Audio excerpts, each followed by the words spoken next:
생기복덕과 불로장생의 염원을 담은 소나무 그림.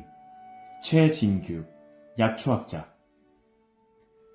소나무는 한국 사람들한테 최고의 길상목이다. 길할 길에 상서로울 상이다. 좋은 일이나 경사로운 일이 생길 조짐을 길상이라고 한다. 한국 사람들이 소나무를 가장 좋아하는 것은 소나무를 곁에 두면 나쁜 기운이 물러가고 무언가 좋은 일이 생길 것 같기 때문이다. 소나무에서 느낄 수 있는 길상은 생기복덕과 불로장생으로 요약할 수 있을 것이다. 생기는 생명의 기운, 곧 생생하게 살아있는 활발한 기운이다. 복덕에서 복은 삶에서 누리는 좋고 만족할 만한 행운 또는 거기서 얻는 행복이고, 덕은 도덕적, 윤리적 이상을 실현해 나가는 인격적 능력, 공정하고 남을 넓게 이해하고 받아들이는 마음이나 행동 또는 은혜를 베풀거나 도움을 주는 것을 뜻한다. 불로장생은 늙지 않고 건강하게 오래 사는 것이다. 윤쌍홍은 한국의 소나무를 독창적인 화법으로 그리는 화가이다. 그는 소나무 그림에 생기복덕과 불로장생의 기운과 염원을 불어넣는다. 붉은 소나무 줄기는 꿈틀거리며 살아 움직이는 것 같고, 푸른 솔잎에서는 금방 쏴하고 속내가 파도처럼 밀려올 것 같다. 그의 그림에서 소나무는 늙을수록 더 생기발랄하고 복덕의 기운이 충만하며 줄기와 가지가 비틀릴수록 조형적으로 더 아름답고 기이하다. 많은 사람들은 윤쌍홍의 그림을 감상하면서 혼탁한 마음을 정화하고 흉한 기운을 내쫓으며 생기복덕과 기운생동, 불로장생의 기운을 얻을 수 있을 것이다. 그의 소나무 그림은 가장 전통적이면서도 가장 현대적이고 독창적이다. 그는 한국화를 전공했지만 전통 한국화의 기법을 사용하지 않는다. 수묵을 버리고 과감하고 화려한 색채 기법을 사용한다. 먹물을 주요 재료로 사용하는 전통 수묵 화법을 완전히 버렸음에도 불구하고 그의 소나무 그림들은 가장 한국적인 동시에 가장 이색적이고 세계적이라고 할 수 있다. 윤쌍홍의 소나무들은 고흐의 해바라기 그림이나 보리밥 그림만큼이나 강렬하고 원색적이며 약동하는 생명의 에너지로 가득하다. 한마디로 생기가 넘치는 그림이다. 기운생동이라는 말은 그의 소나무 그림에 가장 잘 어울리는 말이다. 생명의 약동을 색으로 표현하면 푸른색이고 기운의 생동을 색으로 나타내면 붉은색으로 나타낼 수 있을 것이다. 생명은 살아 움직여야 하고 기운 역시 회오리치며 살아 움직이는 것이다. 그는 소나무 줄기의 강인함을 표현하기 위해 더 이상 붉을 수 없는 진홍색을 두껍게 겹겹이 칠하고 솔잎의 생생한 기운을 표현하기 위해 더 이상 진할 수 없는 가장 진한 녹색을 칠하며 배경이 되는 바탕 전체를 가장 채도가 높은 빨강색이나 주홍색, 황금색, 파랑색 등으로 가득 채운다. 전혀 낯설지 않으면서도 범상하지 않은 그의 그림 속의 소나무들은 햇빛이거나 달빛 또는 별빛 속에 춤을 추는 듯한 형태로 서 있거나 앉아 있거나 누워 있다. 햇빛과 달빛과 별빛은 모든 빛 중에서 가장 순수한 빛이라고 할 수 있다. 그의 그림 속의 소나무들은 단지 붉은 태양 아래 있는 것이 아니라 이글이글 타오르는 태양의 중심에서 솟아나고 있는 것 같고, 달빛 아래 있는 것이 아니라 은은하게 빛나는 달의 표면에 뿌리를 내리고 있는 것과 같으며, 별빛 아래 있는 것이 아니라 별 무리들과 하나가 되어 어우러져 있는 것처럼 보인다. 소나무가 해와 달과 별들, 곧 우주와 하나가 되어 있는 것이다. 모든 사물은 순수한 빛 속에 있을 때 가장 아름다운 법이다. 모든 힘과 기운, 생명력, 지혜, 아름다움과 같은 것들은 빛에서 오는 것이다. 윤쌍홍의 그림에서 소나무는 고결한 성품을 지닌 사람과 같다. 사람 중에 도를 이룬 사람을 신선이라고 하거나 도인이라고 한다. 나무 중에도 도를 얻은 나무가 있다면 소나무라고 할 수 있을 것이다. 그의 그림 속의 소나무들은 한결같이 도인이거나 신선 또는 고결한 선비의 모습으로 보인다. 윤쌍홍의 소나무들은 천체에서 오는 모든 빛을 한껏 받아들여 상스러운 기운과 강렬한 생명력, 위대한 지혜, 생명에 지닐 수 있는 모든 품위와 덕성을 갖춘 이상적인 사람의 형태를 하고 있다. 사람의 온갖 역경과 고난을 이겨내면서 수련을 해야 도를 얻을 수 있는 것처럼 소나무도 몹시 척박한 환경에서 혹독한 시련을 겪으면서 자라야 소나무로서의 높은 품격을 얻게 된다. 만약 소나무가 세찬 눈보라와 비바람을 이기지 못하면 평범한 소나무로 살다가 말라 죽고 말 것이지만, 모진 눈보라와 세찬 비바람과 맞서 싸워 이겨내면 마침내 하늘로 날아오르는 듯한 용의 기상과 세속을 초월한 도인의 품격을 지니게 되는 것이다. 우리 옛 그림들을 보면 신선과 도인은 가지가 늘어진 소나무 아래 앉아있다. 소나무는 신선이나 도인 또는 선배들과 가장 잘 어울린다. 소나무는 늙을수록 더 아름답고 기이하고 고상하며 신선은 늙을수록 더 신선답다. 여러 면에서 윤쌍홍의 그림은 고흐의 그림을 닮았다고 할 수 있다.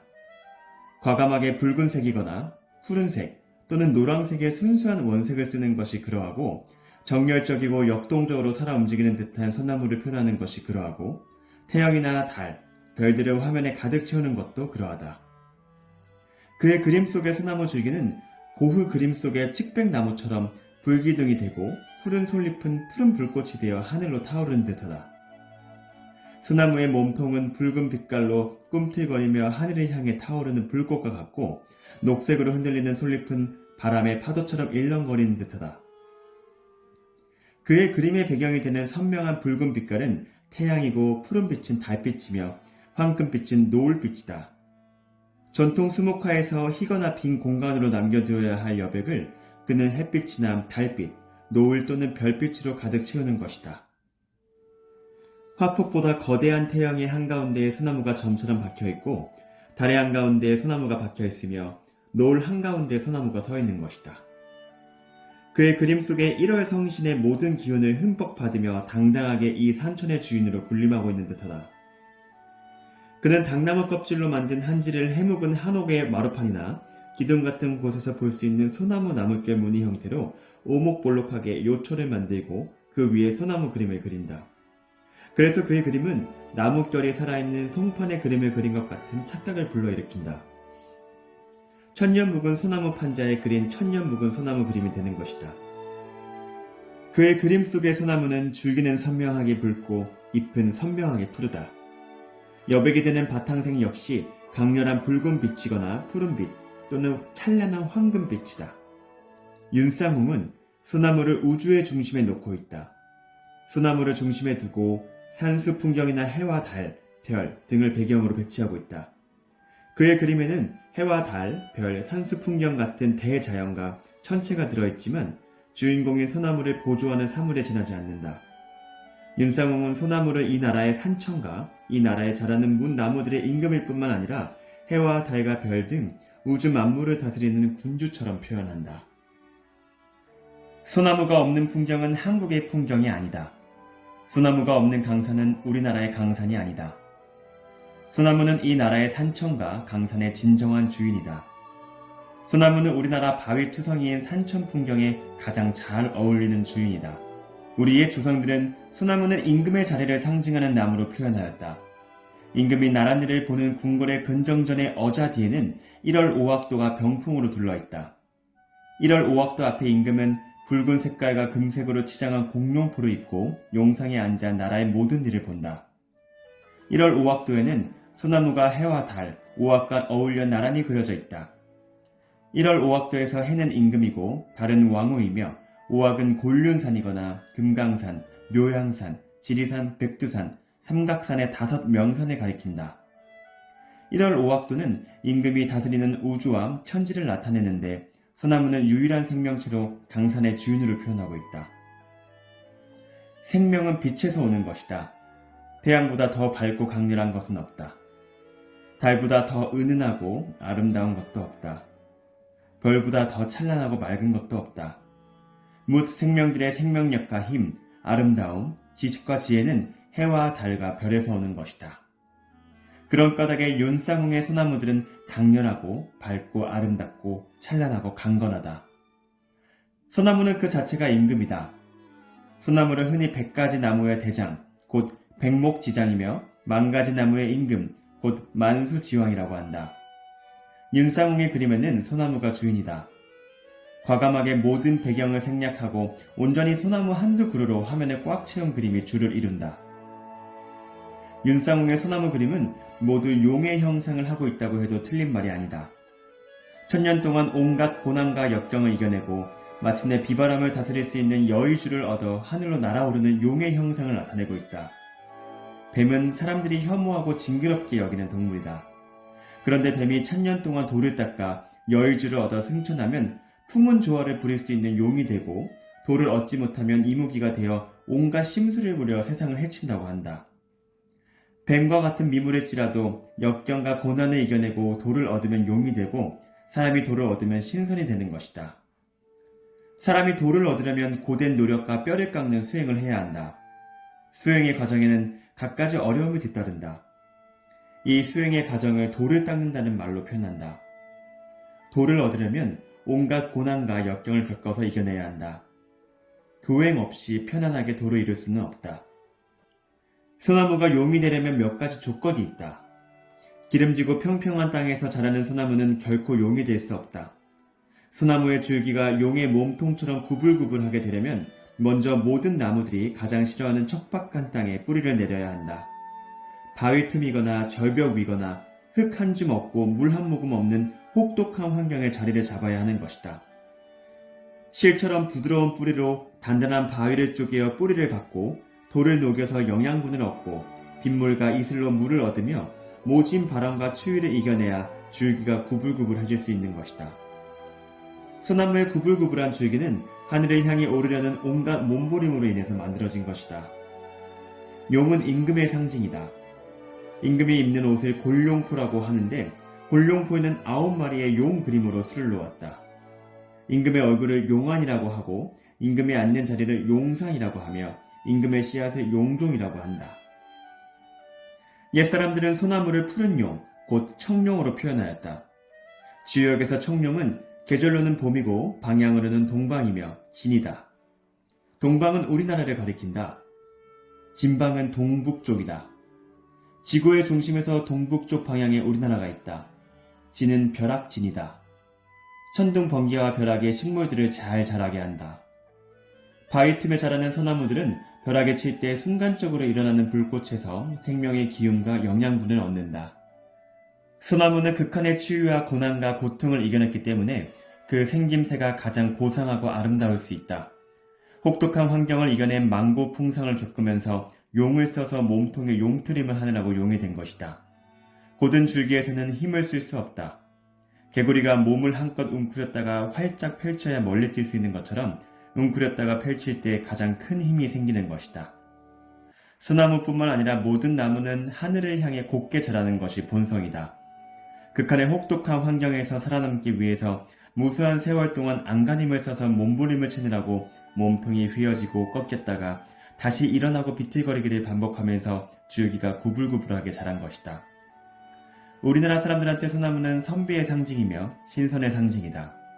서리와 눈보라를 이기고 늘 푸른 솔잎의 색은 권력이나 물질에 대한 집착이 없이 맑고 고든 마음으로 불의와 타협하지 않는 선비의 고든 절개와 지조를 지키며 끊임없이 자신을 수련하는 선비를 나타낸다. 소나무의 줄기는 용의 몸통과 같고 껍질은 용의 비늘과 같으며 잎은 말갈기와 같으며 눈서리를 맞아도 시들지 않고 천년이 지나도 죽지 않는다. 신선은 수련을 하여 불로장생의 돌을 얻은 사람이다. 신선은 나이가 많을수록 수행의 경지가 높으며 소나무 역시 구불거리고 늙을수록 더 품격이 높아진다. 역설적으로 늙을수록 더 젊어지고 아름다워지는 것이 신선이고 소나무인 것이다. 소나무는 검은고를 타는 신선, 학, 사슴 또는 괴석, 바위, 폭포, 구름, 달, 해, 별 같은 자연물과 잘 어울린다. 바위 틈이나 벼랑 위에 뿌리를 받고 서 있거나 앉아 있거나 누워 있는 소나무들을 보면 마음이 뜨거워진다. 구불거리는 줄기와 비틀린 가지는 우리나라 사람의 심성을 그대로 빼닮았다. 사람은 나무가 아니지만 나무한테서 다른 어떤 물상보다 더 큰 동질성을 느낀다. 우리나라 사람을 나무에 견주면 소나무에 가장 가깝다고 할 수 있을 것이다. 소나무는 온갖 가혹한 환경에서 모진 풍파와 환란을 겪으며 파란만장의 삶을 강인하게 살아온 우리 민족의 심성에 가장 가까운 나무다. 소나무는 다른 나무들이 살 수 없는 험악한 곳을 골라서 산다.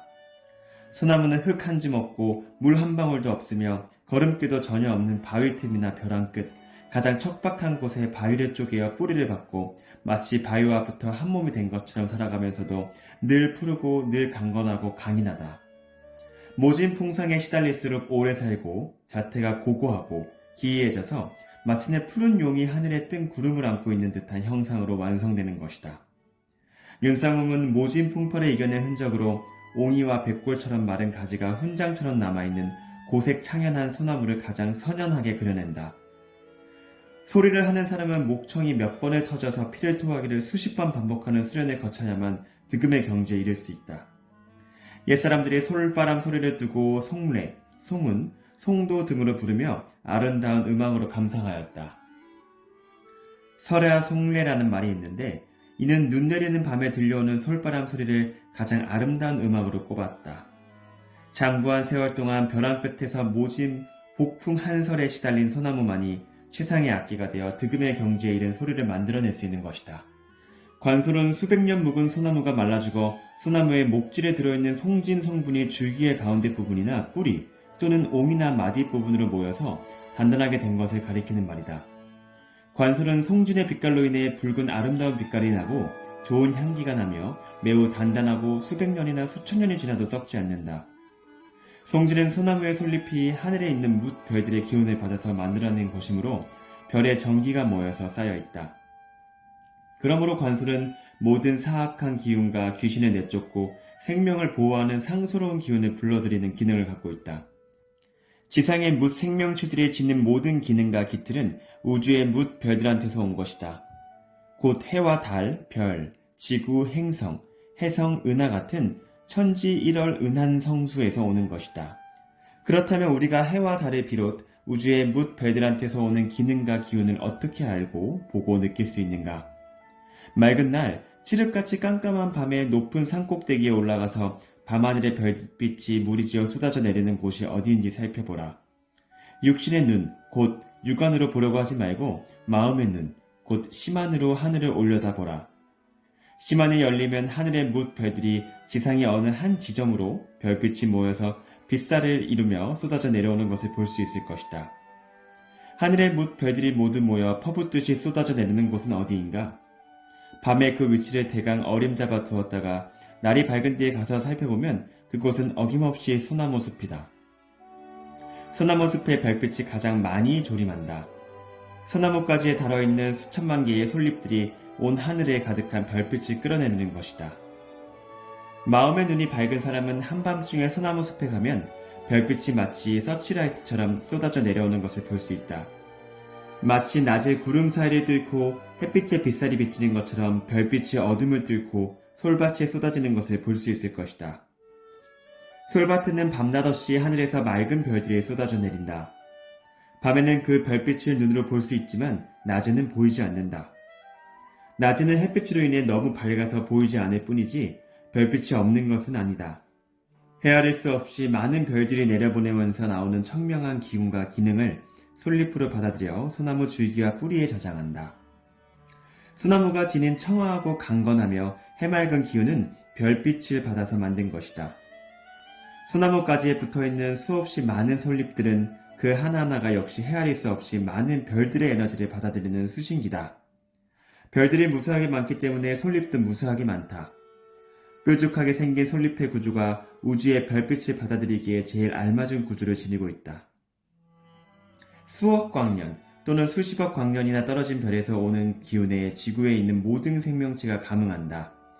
별에서 오는 모든 빛은 맑고 밝으며 따뜻한 생명의 기운이다. 살기를 품고 있다거나 흉한 기운을 품고 있는 별 같은 것은 사람이 지어낸 말일 뿐이지 존재하지 않는다. 우주에 있는 뭇 별들은 빛을 발산하고 그 빛을 받아서 지구에 있는 뭇 생명들의 움트고 자라고 번성하고 열매를 맺는다. 하늘에 있는 수천억의 별들이 지구에 있는 수천억의 모든 생명을 주관하고 있다. 모든 식물의 잎은 우주의 기운을 받아들이고 내보내어 교신하는 안테나와 같다.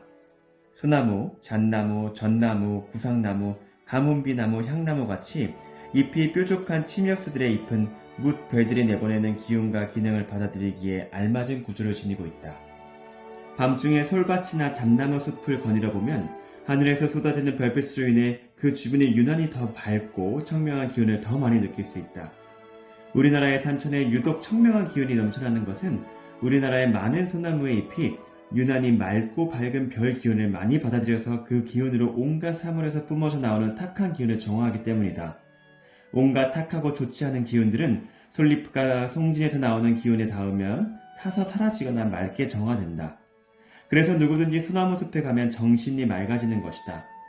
우리나라는 소나무의 전기로 인해서 기운이 특히 맑고 밝다. 송진은 솔잎이 별빛으로 광합성 작용을 해서 만든 물질이다. 송진에는 우주의 기운이 들어있다.